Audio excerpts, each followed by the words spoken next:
unpredictable. There was a even worse case scenario, as you just heard the FEMA administrator say, where there could have been a lot more damage, a lot more storm surge in Tampa Bay. That scenario appears to have been avoided at this point. But again, no one can control the weather, and the Biden administration and the state of Florida are now working to determine the extent of the damage so they can begin the cleanup and mitigation efforts from this storm. Our national correspondent, Nathaniel Reed of the White House for us. Nate, as always, we thank you very much. Plus flood insurance. I lost my home in Hurricane Ian, and I rented my home. I didn't have flood insurance. I had renter's insurance, and it didn't really help too much. So the stress of before, during, and after the storm is really the same all throughout. So really hoping that Florida does get a handle on the insurance crisis, because I have talked to so many people that are just kind of shrugging their shoulders, saying, I don't know what to do at this point. So we're surveying some of the damage that was done on the east coast of Florida, and then now in the process of assessing some of the damage throughout the state from the storm surge on the west coast, some of the wind damage that you saw go across the Florida peninsula. As of this morning, we've had, I know the state has been involved in definitely dozens of rescues. I know our local partners are doing. We've been supportive of really everywhere around the state, including here, and we'll continue to do that. But my sense is that will stabilize, and we're probably going to be on a pretty good footing there pretty soon, if we're not already. As people know, we've had massive power outages, which was expected. I'd say this is probably similar to Hurricanes Irma and Ian in terms of the number of outages. I think we're up to, currently now it's about 3.4 million that are out.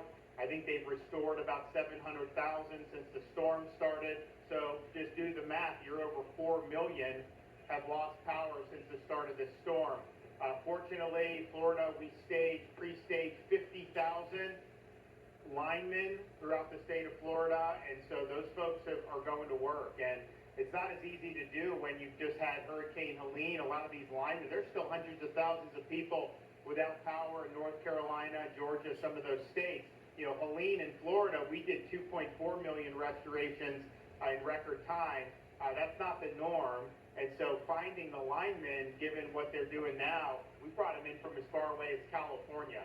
But the storm, because I think people were deciding, to just get out of Dodge. We also can say that the storm did not produce the worst case scenario in terms of storm surge.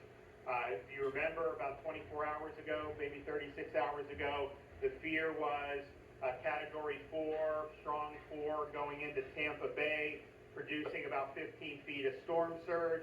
That's an area with Pinellas County Peninsula, and then the surrounding areas in Hillsborough County that is very low lying, very susceptible to storm surge. That did not end up happening. The storm did weaken before it hit land, and then it did bear further to the east and south of Tampa Bay. So I think a lot of what they had was the wind sucked water out of Tampa Bay. You did have storm surge in Sarasota, Venice, Charlotte Harbor, and all the way down the west coast of Florida, and some significant storm surge, but not to the worst case scenario of what we were looking at. I mean, that is the real deal. I mean, we have examples in American history where you've actually had a lot more than that, 24, 25 feet. Mississippi, Texas, Camille, some of those, but to have 18 to 20, that's a big deal.